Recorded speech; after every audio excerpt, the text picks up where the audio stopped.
신약성경 데살로니가 후서 2장 우리 함께 봅니다.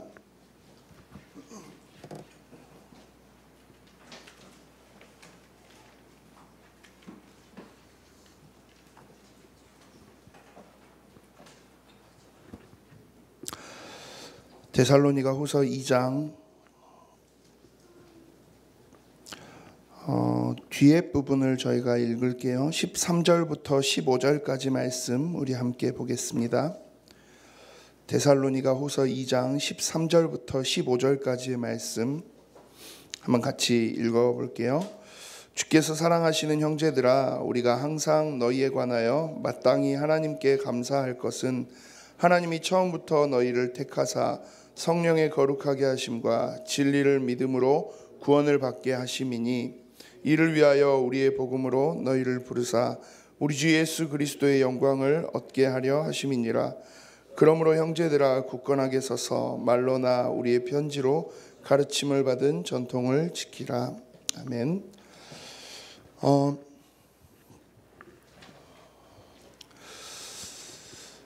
저희가 데살로니가 후서 말씀을 함께 보고 있어요.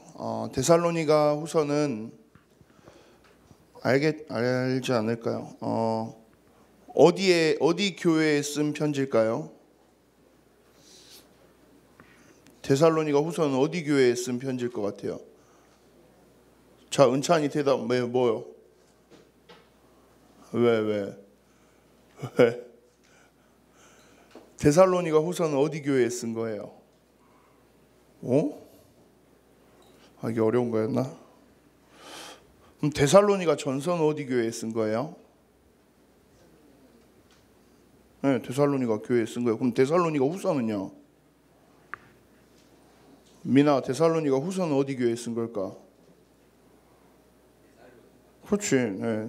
둘 다 데살로니가 교회에 쓴 거예요. 대신에 편지를 두 번 썼다는 거죠. 네. 처음 쓴 게 데살로니가 전서고 두 번째 쓴 게 데살로니가 후서예요. 전에도 전서 후서 있는 게 한 번 있었죠. 고린도 전서, 고린도 후서 있었어요. 네. 이제 다음 달 되면 또 디모데 전서, 디모데 후서 막 이렇게 있어요. 편지를 두 번을 썼다는 건 무슨 일일까요? 다 그렇진 않은데 보통 그래요. 편지를 두 번을 썼다는 건 그만큼 할 이야기가 많았다라는 거겠죠. 네. 편지를 전서해서 첫 번째 편지를 썼어요. 근데 그러고 후서를 또 썼어요. 두 번째 편지를 써요. 자, 그냥 간단하게 이렇게 요즘에는 잘 안 하죠. 옛날에는 막 연하장이다 그래서 막 이렇게 엽서 같은 거 해서 막 이렇게 간단한 인사말, 새해가 됐을 때, 크리스마스가 됐을 때 막 이렇게 카드들 주고받고 해요. 그 카드를 한 번 쓰고 또 쓰고 두 번, 세 번 연속으로 써요? 아니죠. 그건 그냥 간단하게 쓰죠. 새해 복 많이 받으세요. 메리 크리스마스 그냥 그래 쓰고 그냥 끝내요. 근데 이게 고민을 되게 많이 했는데, 제가 알기로는 다들 여러분들 이미 중고등반에서 웬만큼의 연애 경험은 다들 있으실 거니까, 네. 연애를 하다 보면 뭘 쓰기도 해요? 연애 편지라는 걸 써요. 네. 써본 사람 하면 아무도 손 안 들겠죠. 네. 저는 써봤을까요? 안 써봤을까요? 네? 안 써봤다. 왜 안 써봤을 것 같아요?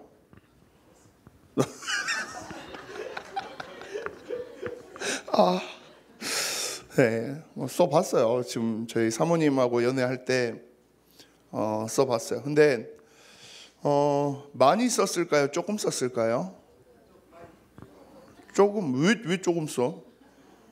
겁나 할 말이 많았어요. 그래서 저 원래 쓰는 거 진짜 안 좋아하는데 무료 편지를 2장을 썼어요. 예. 그래 한번 쓰고 하니까 또 몇 번 그걸 했어요. 근데 한참 하다 보니까 무슨 생각이 들어요? 굳이 이걸 쓸 필요가 없다라는 생각이 들었어요. 왜? 전화하면 되고 카톡하면 되고 하면 되는데 내가 왜 굳이 이걸 쓰고 있나라는, 쓰는데 한 2시간 걸리더라고요. 그래서 이거 별로 좋은 건 아니구나 라고 생각을 해서 한 3번 쓰고 그러고 그냥 바로 끝냈어요. 그 다음부터는 그냥 하면 돼요. 근데 그리고 대신에 매일 뭘 해요? 전화 통화도 하고 이야기도 하고 막 이래 해요. 근데 이 당시는 그게 없잖아요. 성경이 쓰여지는 당시에는 그게 없으니까 편지를 주고받고 하는 거죠.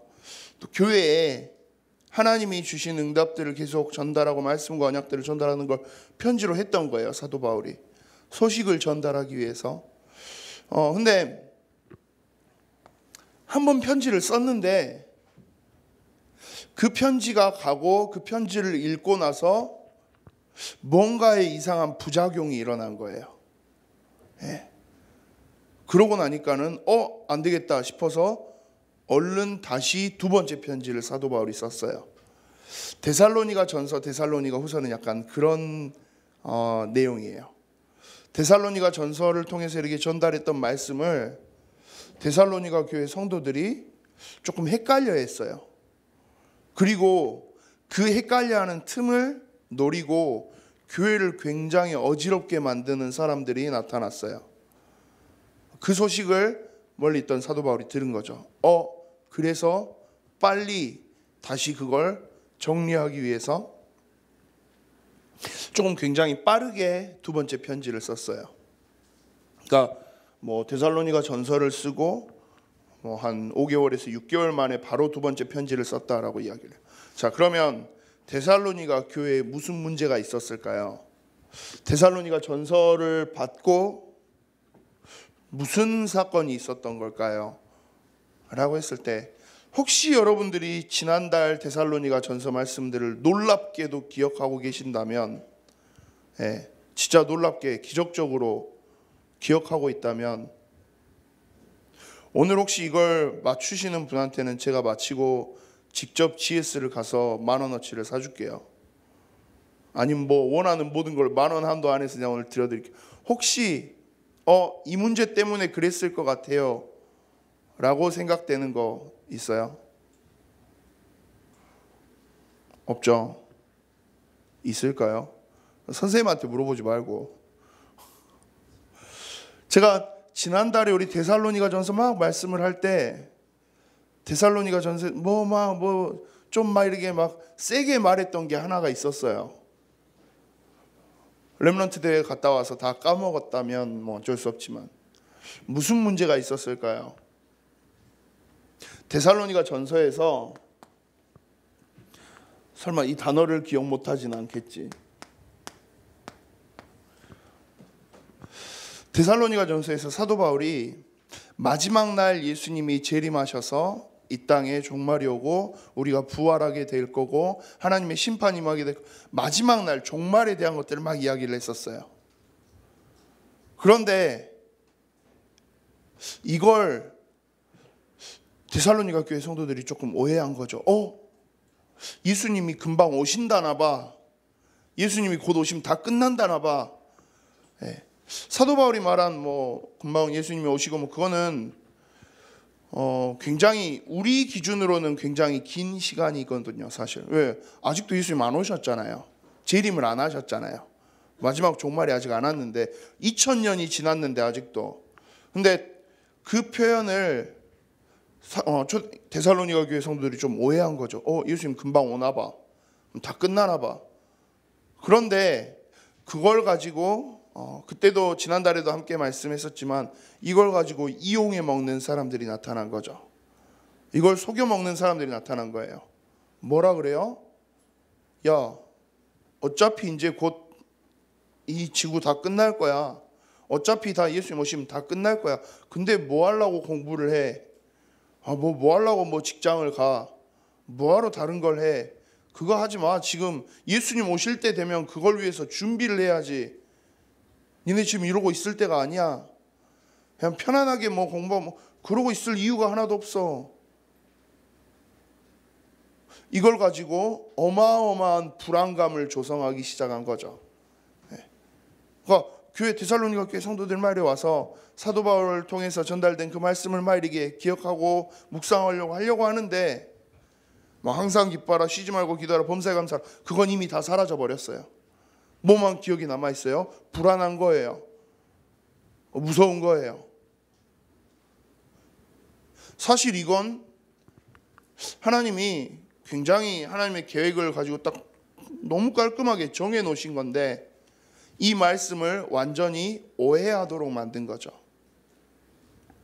그래서 하나님이 주신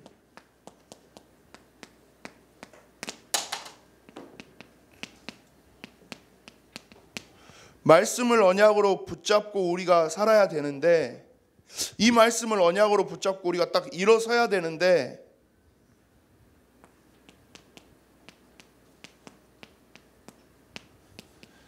다른 것들을 생각하게 만들어요. 다른 것들에 정신이 팔려서 정작 중요한 것들을 놓치게 만들어요. 그걸 그래서 사도 바울이 오늘 데살로니가 후서 계속 이야기하면서 그 사람들을 뭐라고 표현하냐면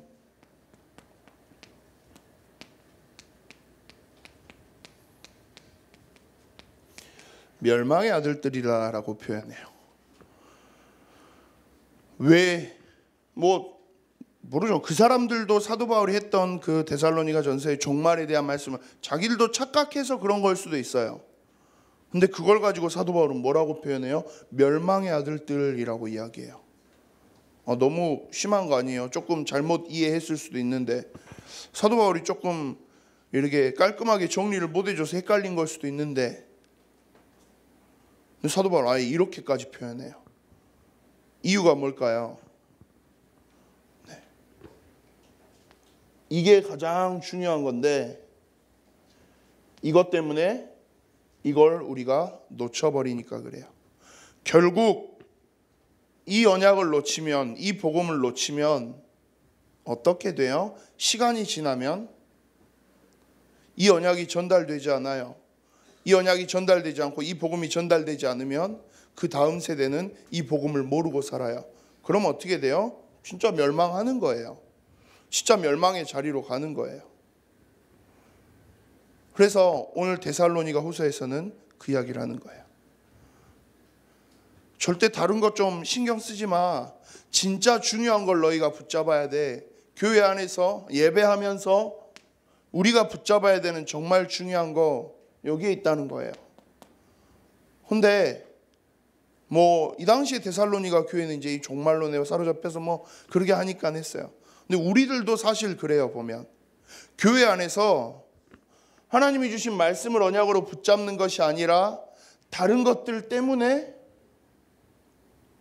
자꾸 교회 안에서 상처받아요. 제일 쉬운 거 뭐예요? 우리 중원부 친구들끼리는 친구들 사이에서 있는 것 때문에 괜히 그것 때문에 상처받아요.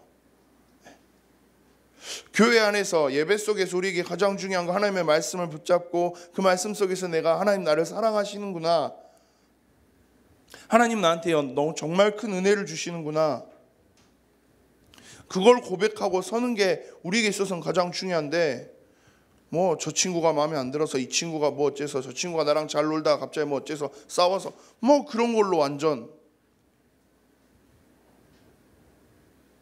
또 심지어는 어때요? 저 선생님이 나한테 뭐라 했어. 그걸로 또는 그래도 우리 교회는 아직 그런 케이스 별로 없는데 갑자기 연애를 시작했다가 갑자기 또 헤어져요. 그러고 나니까 어떻게 해요? 헤어졌는데 얘를 계속 내가 교회에서 봐야 돼? 안 가. 웃기죠. 근데 많은 교회들 안에서 그런 케이스가 진짜 많아요. 어쩌겠어요. 좋으면 다시 이렇게 사귈 수도 있고 안 맞으면 헤어질 수도 있고 하는 건데 사실 중요한 건 그게 아니잖아요. 그건 그냥 다른 것들의 영역 속에 있는 거예요. 교회에서 진짜 중요한, 우리가 예배하는 속에서 우리에게 있어서 가장 중요한 것 따로 있는데 정작 그건 모르고 다른 것들 때문에 이 복음을, 이 언약을 붙잡는데 너무 많은 것들을 놓치고 살아요. 그러면 이건 너무 안타까운 이야기죠. 근데 우리 여러분들 친구들만의 이야기는 아니에요. 우리 렘넌트들만의 이야기는 아니에요. 어른들도 그래요. 정말 많은 어른들이 교회 안에서 막 있다가 말다가 막 그런 분들이 있어요. 왜요? 뭐 나 이걸 해줘서 안 해줘서. 어른들끼리도 뭐 누가 잘했네 못했네 뭐 싸워서. 목사님 개인적으로 아직까지 한 번도 이 교회는 성경적인 그 말씀을 하지 않아, 혹은 이 교회는 신학적으로 너무 중대한 문제가 있어, 그래서 막 이렇게 난 이 교회 안 갈래 하고 나오는 사람 저는 별로 못 봤어요. 거의 못 봤어요. 현재까지 저는 아직 한 명도 못 봤어요. 근데 대부분 다 뭐예요? 누가 나한테 뭐라 해서, 누구랑 나랑 뭐가 안 맞아서, 교회에서 나한테 뭐 안 해줘서, 다 이런 거예요. 진짜 중요한 언약이 있는데 그건 놔두고 다른 것들 때문에 아예 그 하나님의 언약 속에 있는 자리를 벗어나려고 해요. 그리고 그걸 뒤에서 만드는 사람들이 있어요. 그러니까 사도 바울이 멸망의 아들들이다라고 표현하는 거죠. 그러면 그 속에서 우리는 어떻게 해야 돼요? 오늘 제목이 보면 멸망의 아들들을 두려워 말라예요. 이 멸망의 아들들을 두려워하지 말래요. 이렇게 교회를 속이고 흔들게 하는 많은 사람들을 두려워하지 말래요. 조금 이 말을 다시 바꿔서 표현하면요, 가장 중요한 사실 하나를 여러분들이 아셔야 돼요. 교회의 주인이 누구실까요?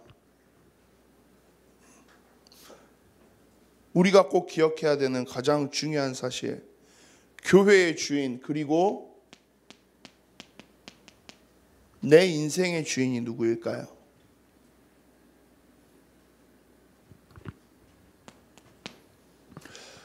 예일교회의 주인은 누굽니까?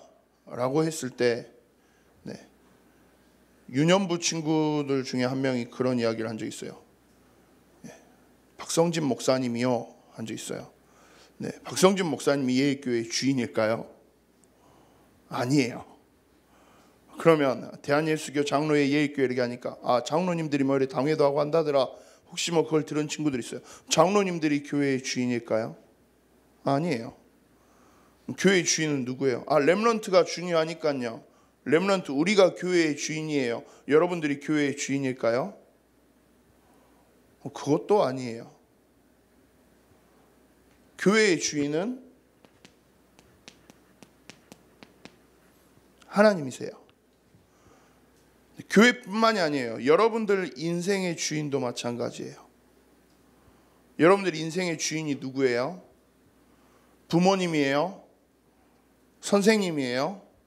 친구들이에요? 아니에요. 여러분들 인생의 주인은 누굽니까?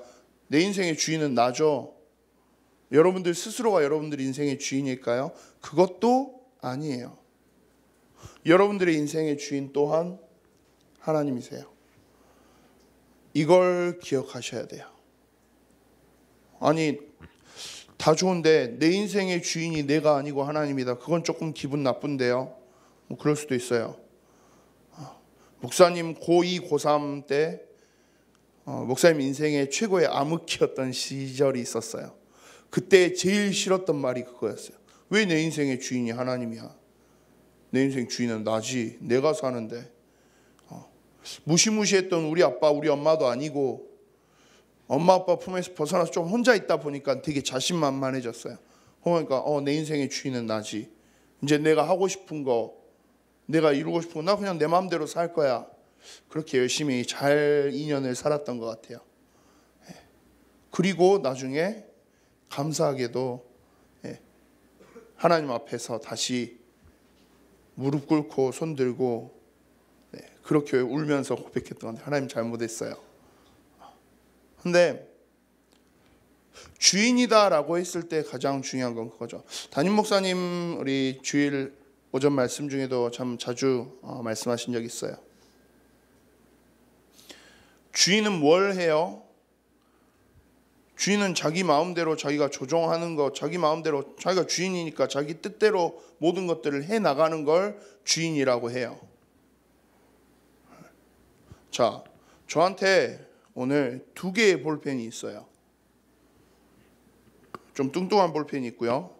조금 얇은 볼펜이 있어요. 근데 이 둘 중에 이건 제가 제 마음대로 다 해요. 버리고 싶으면 버리고요. 분지르고 싶으면 분지를 수도 있고요. 다 해요. 근데 이건 제가 제 마음대로 못 해요. 이유가 있어요. 왜일까요? 얘는 조금 이쁘게 생겨서, 얘는 되게 못생겨서. 그게 아니라 이 볼펜은 제 거고요. 이 볼펜은 이성현 전도사님 거예요. 그러니까 이건 제 거니까, 내가 주인이니까 내 마음대로 해요. 버리고 싶으면 버리기도 하고 분지르고 싶으면 다 해요. 막 내 마음대로 다 쓰고. 근데 이건 제 게 아니에요. 이성현 전도사님 거예요. 제가 이걸 뭘 하려면 어떻게 해야 돼요? 허락을 받아야 돼요. 오늘 아침에도 이성현 전도사님한테 가서 볼펜 하나만 빌려줘봐요. 아, 왜요? 아, 하나만 빌려줘요. 쓰고 줄게요. 엄청 뭐라 해요. 잉크 달아진다고. 이거 사면 되지 막 했는데, 그럼 자기가 사오든지. 아, 되게 치사하다고 막 이랬어요. 근데 맞는 말이에요. 내가 뭐 치사하게 볼펜 갖고 이러냐 저러냐 할 게 아니에요. 왜? 내가 주인이 아니니까. 주인은 이성현 전도사님이니까. 그 소리가 듣기 싫으면 제가 뭐 하면 돼요? 제가 제 돈 갖고 가서 볼펜을 제 걸 하나를 사오면 돼요. 아니면 이거를 제가 돈을 주고 이성현 전도사님한테 사든지. 살까 했는데 원래 파는 값보다 비싸게 불러요. 그래서 이제 빌릴게 하고 말았어요. 주인이라는 건 그 의미예요.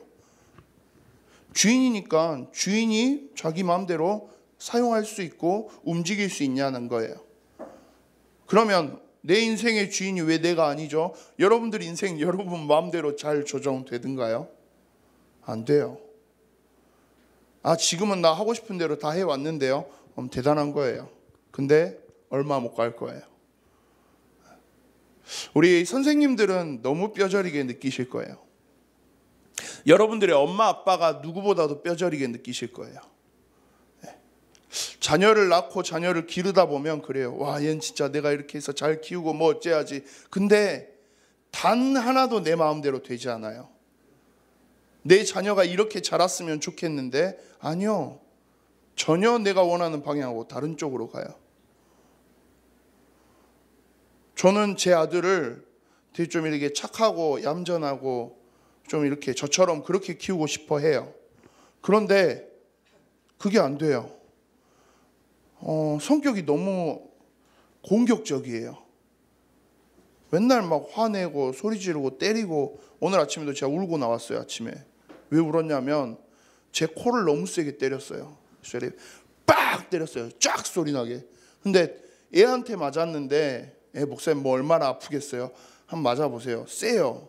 되게 아프게 맞았어요. 그래서 아파서 울었어요. 진짜 오늘 그렇게 나왔어요. 막 내가 얘는 나를 때리는데 나는 얘를 때릴 수 없고 막 그런 되게 억울함 속에 있다가, 근데 그래요. 난 내 아들이 좀 이렇게 얌전하게 착하게 아빠 사랑해요 막 이런 거 하면서 자랐으면 좋겠는데 맨날 막 하고 막 아빠 저리 가라 하고 막 침 뱉고 막 때리고 막 안 돼요. 크면 클수록 더 그렇겠죠. 부모님들의 입장에서 진짜 그래요. 내 인생에 내 아이들, 내 아들, 내 딸의 인생 내가 주인 아니구나. 크면 클수록 느끼게 돼요. 여러분들도 마찬가지일 거예요. 난 내 인생은 내 마음대로 하는 거 아니에요. 근데 한 번씩 빡칠 일이 터져요. 되게 억울한 일이 생겨요. 되게 막 짜증나는 일들이 계속 터져 나와요. 안 그런다면 다행이지만 저는 한 번씩 그게 말에 터져 나올 때가 있어요. 내 감정을 주체할 수 없을 때가 있어요. 한번 그때 딱 느껴요. 이거 화 그만 내야 되지, 화 그만 내야지 하는데 이게 계속 안 돼요. 그러고 있는데 누가 막 나한테 안 좋은 이야기를 해요. 그럼 진짜 말에 돌아가요. 막 난리치고 막 동네에서 막 소리 지르고 있고 막 혼자 막 이러고 있고 막. 목사님 친구 중에 한 명은 화가 나면 중학교 때 고등학교 때 동네에 있는 전봇대를 다 주먹으로 때리고 다녔어요. 좀 이해 안 되는데 되게 무서운데 마을에 장난치다가 화가 엄청 심하게 났어요. 싸웠어요. 근데 저를 안 때리고 갑자기 집에 가더라고요. 집에 갔나 보구나. 근데 그날 저녁에 봤는데 그 친구 집에 간, 어차피 이 동네 사니까 동네 전봇대 막 피자국 묻어 있고 막 그래요. 뭐지? 그 다음날 학교 가서 봤는데 여기가 다 까져 있어요. 헐. 그 다음부터는 절대 그 친구 안 건드렸어요. 저게 전봇대가 아니라 나였으면.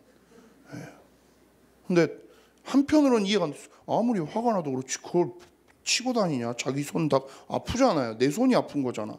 전봇대가 아픈 게 아니라. 왜 그럴 수도 있어요. 무슨 말이에요? 내가 내 인생의 모든 것들을 다 조정하고 제어할 수 없다라는 거예요. 그 말은 여러분들 인생의 미래도 마찬가지고 여러분들 진로도 마찬가지고 다 그렇잖아요. 교회도 여러분들의 인생도 주인은 하나님이시라는 거예요. 자, 하나님이 주인이시면, 그러면 하나님이 주인이신 게 정말 맞다면 무슨 일이 생겨요. 무슨 문제가 발생해요. 무슨 상황들이 많이 사건 사고들이 터졌어요. 그것에 대한 책임은 누가 질까요? 누가 져야 되는 걸까요? 책임 누가 지는 거예요? 주인이 지는 거예요. 자, 집을 살고 있는데 이 집이 내가 산 내 집인 경우가 있고 흔히 말하는 전세로 들어가 있는 경우가 있어요. 월세를 내고 살든지 남의 집에 살고 있는 경우가 있어요. 그러고 있는데 집에 문제가 생겨요. 그러면 뭘 하면 돼요? 내가 집주인이면 내가 고쳐야 돼요. 근데 만약에 전세를 살고 있다, 월세를 살고 있다, 근데 막 집에 막 비가 새고 막 물이 새요. 뭐 해야 돼요? 집주인한테 전화해요. 집에 물 새요, 고쳐줘요. 그러면 집주인이 와서 자기가 고쳐요. 왜요? 자기가 주인이거든요. 내가 지금 살고 있는데 나는 그냥 잠깐 빌려서 쓰는 거고. 주인이 있다면 주인은 당연히 자기 거기 때문에 책임을 져요. 무슨 말입니까? 교회도 여러분들의 인생도 누가 책임진다는 거예요? 하나님이 책임지시겠다라는 거예요. 하나님이 책임지실 건데 보면 주인한테 책임지세요 하고 맡겨놓으면 되는데 대부분 뭐하고 살아요? 주인한테 안 맡기고 자꾸 우리가 뭔가를 해보려고 그래요. 내가 뭔가를 해보려고 그래요. 내가 이거 해결해 봐야지. 내가 이거 한번 해봐야지. 사실 나는 그거 할 수 있는 힘도 없는데 능력도 없는데. 여러분들의 인생, 여러분들의 미래, 여러분들 막 머리 아프고 복잡한 것 그거 여러분들이 어차피 막 생각하고 있어봤자 해결 안 돼요. 내 친구가 이걸 도와줄 수 있을까? 우리 엄마 아빠가 도와줄 수 있을까? 우리 선생님이 날 도와줄 수 있을까? 아니요, 별로 해결 안 될 거예요. 제일 좋은 방법은 뭐예요? 단순하게 가시면 돼요. 주인 되시는 하나님한테 주인이니까 책임지세요 하고 맡겨놓으면 돼요.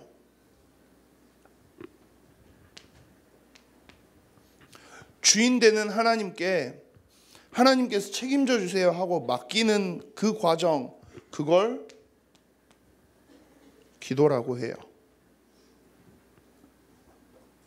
아, 맞다. 하나님이 주인이죠. 인정하는 거예요. 주인 되셨으니까 주인이 알아서 그러면 책임지세요. 주인한테 맡겨놓는 과정, 그걸 기도라고 해요. 여러분들이 나 앞으로 내 미래에 이런 것들 이렇게 하고 싶어. 그걸 기도 제목으로 붙잡아요. 왜 붙잡아요?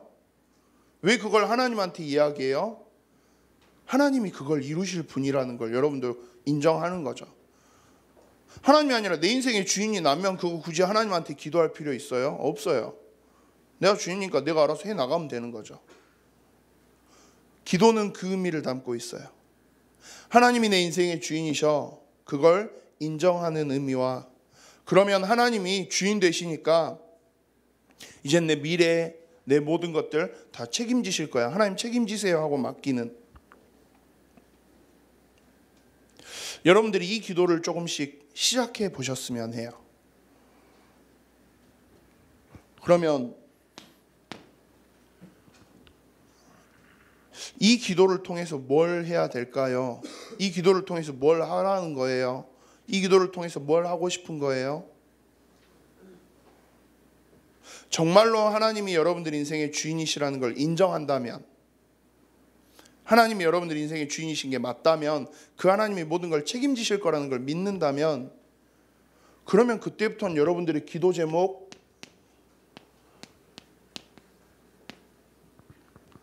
정말 쉽게 정리될 거예요. 하나님, 내 인생, 내 미래, 하나님이 주인이시니까 하나님 주신 언약 속에서 시작하게 해주세요. 이번 렘넌트 대회 받았던 말씀처럼요. 하나님이 주신 언약을 나의 비전으로 붙잡고 그 속에서 여러분들의 기도 제목을 찾아보세요.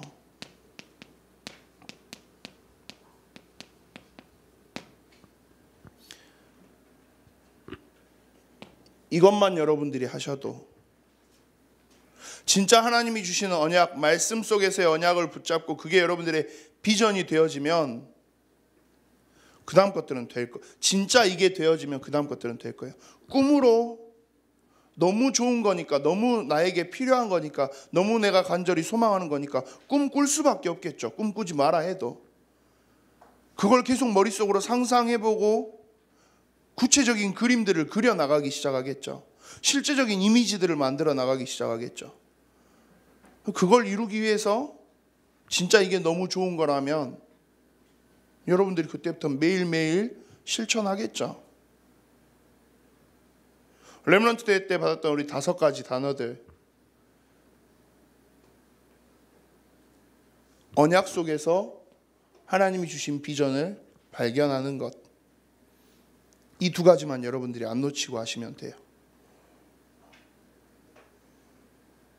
내 인생의 주인이 하나님이셔, 내 인생을 이끌어 가시는 분이 하나님이셔. 그러면 그 하나님이, 주인 되시는 하나님이 내 인생을 어떻게 만들어 가려고 하시는 걸까? 그걸 우리가 발견하면 된다는 거예요. 그리고 이걸 발견하고 나면 여러분들의 주변을 조금 보셨으면 좋겠어요. 언약을 비전으로 붙잡고 나면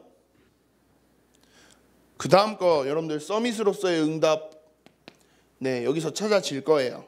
하나님이 만들어 가실 거예요. 주인 되시는 하나님이 만들어 갈 거예요. 그러면 그 응답을 가지고 여러분들이 뭐 해야 돼요?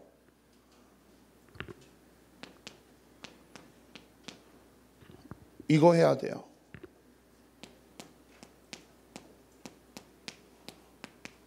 살리는 일을 시작하셔야 돼요. 누굴 살려요? 여러분들의 가정을 두고요.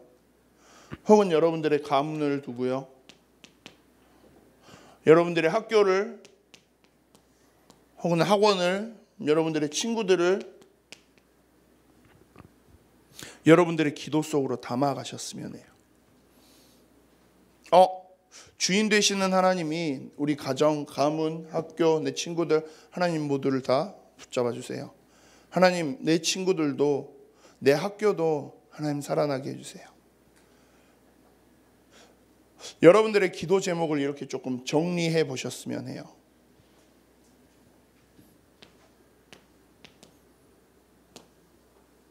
(30초) 하고 계시나요? 하시나요? 네. 이 30초의 목표는 딱 하나예요. 여러분들 삶 속에서 하나님이 주인 되시니까 그 하나님 앞에 한번 나가보자는 거예요. 그 하나님을 붙잡고 기억하고 되찾아보자는 거예요.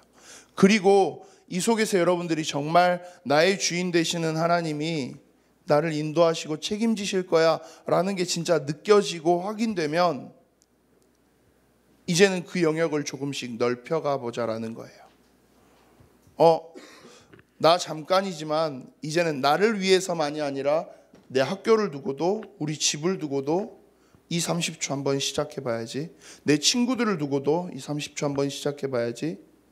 그렇게 여러분들이 하나님 앞에서 누리는 시간의 영역을 조금씩 넓혀 가셨으면 해요. 결국 그걸 시작하시려면 이 30초 이 비밀을 가지고 계셔야 돼요. 30초를 가지고 있으라는 말이 아니고 정말 하나님을 찾고 하나님 앞에 엎드리고 하나님 앞에 무릎 꿇고 기도할 수 있는 그 시간, 이것들을 회복하신다면 하나님 나머지는 다 책임지실 거예요. 오늘 우리가 읽은 데살로니가 후서 2장 13절부터 쭉 보면 그렇게 말씀하세요. 하나님이 우리를 선택하셨다라고, 그리고 선택하시고 성령으로 우리를 지키시고 거룩하게 하시고 인도해 나가실 것이다 라고 말씀해요. 우리는 그렇기 때문에 이 언약 붙잡고 믿음으로 하나님 앞에 서 있기만 하면 된대요. 한 주간 이제 슬슬 진짜 말도 안 되게 짧았던 방학이 끝이 나고 이제 개학이 다가왔어요. 다시 움직이는 그 발걸음 속에서 여러분들이 이걸 회복하셨으면 해요. 내 인생의 주인 하나님이셔. 그 하나님이 내 인생에 이루실 일, 나 그걸 찾아갈래. 기도 속에서 여러분들의 기도 제목들을 조금 다시 정리하고 새롭게 시작하는 그런 우리의 교회 중고등부 되어지기를 소망합니다. 기도합니다. 살아계신 하나님, 하나님이 주신 복음 가지고 하나님이 주신 언약 속에서 하나님이 주시는 말씀 속에서 모든 것들을 회복해 나갈 수 있는 우리의 교회 중고등부 되도록 주님 축복하여 주시옵소서. 다른 것들에 우리가 마음을 뺏기지 않고 다른 것들에 우리가 흔들리는 것이 아니라 하나님이 주신 말씀을 언약으로 붙잡고 일어서는 데서 나의 주인 되시는 하나님 앞에 모든 것들을 맡기는 기도 속에서 우리의 중심을, 우리의 응답을 회복할 수 있도록 주님 인도하여 주시옵소서. 감사를 드립니다. 살아계신 주 예수 그리스도 이름으로 기도드립니다. 아멘.